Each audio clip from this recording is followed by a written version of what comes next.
Basic LED matrix control with the Arduino using row and column addressing. You need one Arduino, the Arduino software, one breadboard, some jumper wires. Step 1. Install the Arduino software on your computer. Go to arduino.cc and follow the instructions for your platform. Step 2. Take one LED and put it into pin 13 and ground on the Arduino. The longest leg of an LED is called an anode, and that's the one that goes in pin 13. Open the Blink example sketch with the Arduino software. Upload the sketch.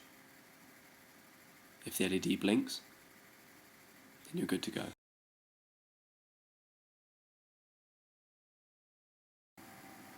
Step 3.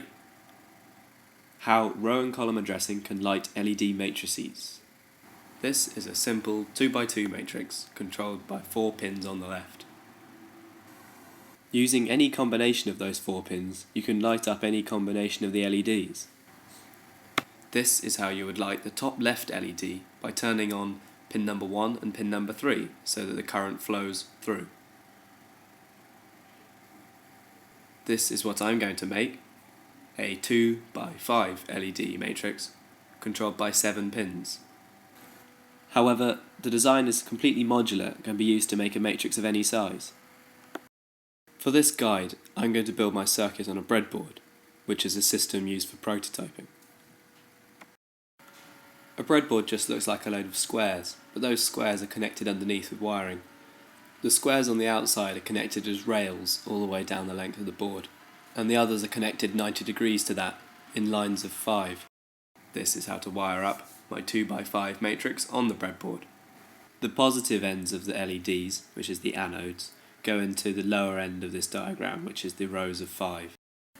Take a little time to compare this diagram, the first diagram of the complete matrix, and the diagram of the breadboard, so that you can understand why this final diagram shows exactly the same wiring as the first one does. So now you need to wire up your own matrix. This is how it looks on my breadboard. The little red wires jump across so that the anodes, the positive end of the LEDs, don't all have to be plugged into the same little rows. But you can do it in that way if you feel like it. Step 4. Now you need to go back to your Arduino, take out the LED, and attach wires from the rows and columns on your matrix to different pins on the Arduino that will allow you to control which LEDs are displayed. For this example, I've attached rows 1 to 5 to pins 1 to 5 on the Arduino. Then I've attached columns 1 and 2 to pins 8 and 9. It doesn't matter which pins you choose to use, especially if you've decided to make a larger matrix than I have. All that matters is you remember which ones go to which columns and which rows. Once that's all set up, it's time to look at the code. So here we are. This is the code. You should find a link to it somewhere around the YouTube description. Let's go. Up the top here, we've got the integers to set up, all the values set up for it. The first one here, int, means an integer, and then it's col number 1, which is what I've called it, col pin 1, and it's assigned to 8, because that's what it is on the Arduino chip. It's pin number 8. So then you set up the rest of them as they are. Column pin 2 is pin number 9, row pin 1 is pin number 1, etc.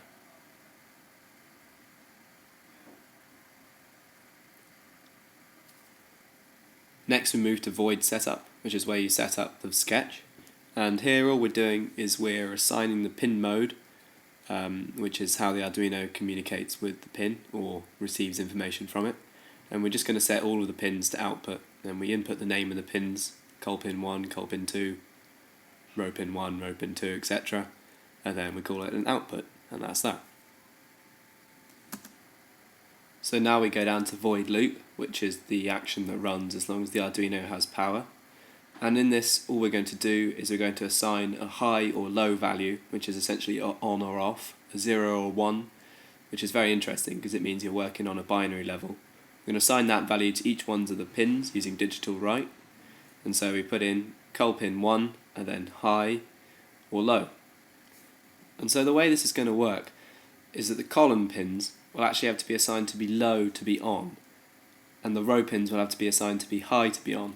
What that means is that when the column pin is low, it's off, and that will allow the current to go through it, as in a ground. And when the row pin is high, it's on, which is like a positive, and it'll allow the current to flow out of it through the LED and then down into the grounded column pin. Step 5. Now what we need to do is to plug the Arduino in and upload that sketch. Maybe you've made alterations, that's fine, as long as you know why they work. So you need to upload the sketch, and one of the LEDs should light up in the middle on one of the sides. So once that's working, it's time to go back to the code and add different levels to it. Maybe you can make animations, whatever. Here's some things I very quickly made, but the code needs to be improved to make it more efficient.